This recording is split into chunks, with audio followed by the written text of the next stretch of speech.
নমস্কার। সত্যমঙ্গল চ্যানেলের সকল দর্শক এবং শ্রোতা বন্ধুদের জানাই আন্তরিক শ্রদ্ধা ও ভালোবাসা।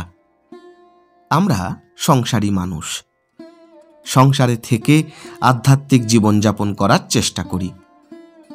সেই আধ্যাত্মিক পথে উন্নতি লাভ করতে হলে সাধুসঙ্গ করা, মহাপুরুষদের সংস্পর্শে আসা, এগুলি মাঝে মাঝে খুব দরকার। এতে মনে অনেকটা জোর পাওয়া যায়, আনন্দ অনুভব হয়। কিন্তু কর্মব্যস্ত এ জীবনে আমরা অনেকেই সেই সময় করে উঠতে পারি না।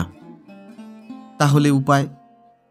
স্বামী বীরেশ্বরানন্দ মহারাজ বলছেন, সংসারে তিনটি জিনিস দুর্লভ। কি সেই তিনটি জিনিস? সেই তিনটি জিনিস হচ্ছে মনুষ্য জন্ম, ভগবান লাভ করার ইচ্ছা আর মহাপুরুষের সঙ্গ। আমাদের সকলেরই মনুষ্য জন্ম তো হয়েছেই। আশা করি আমাদের সকলের ভগবান লাভ করার ইচ্ছাও আছে।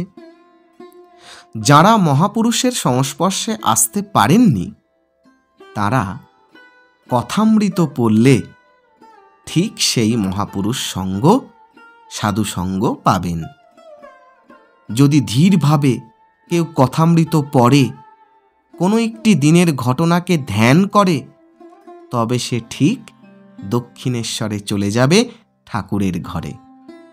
আর ধ্যানে বসে সে ঠাকুরের কথাই শুনবে।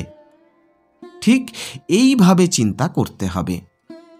এইভাবে যদি হয়, তবেই সাধুসঙ্গ হয়ে গেল।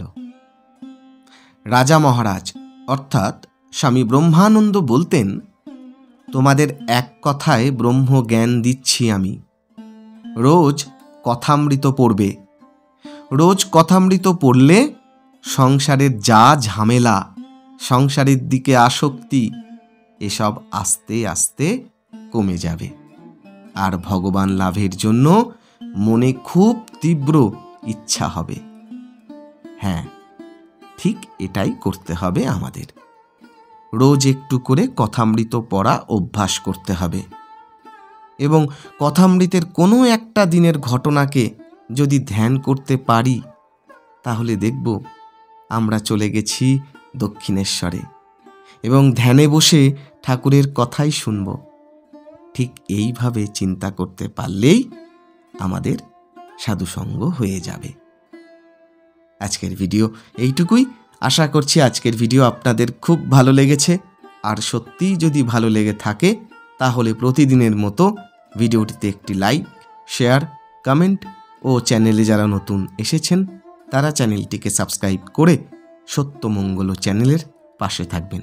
ধন্যবাদ।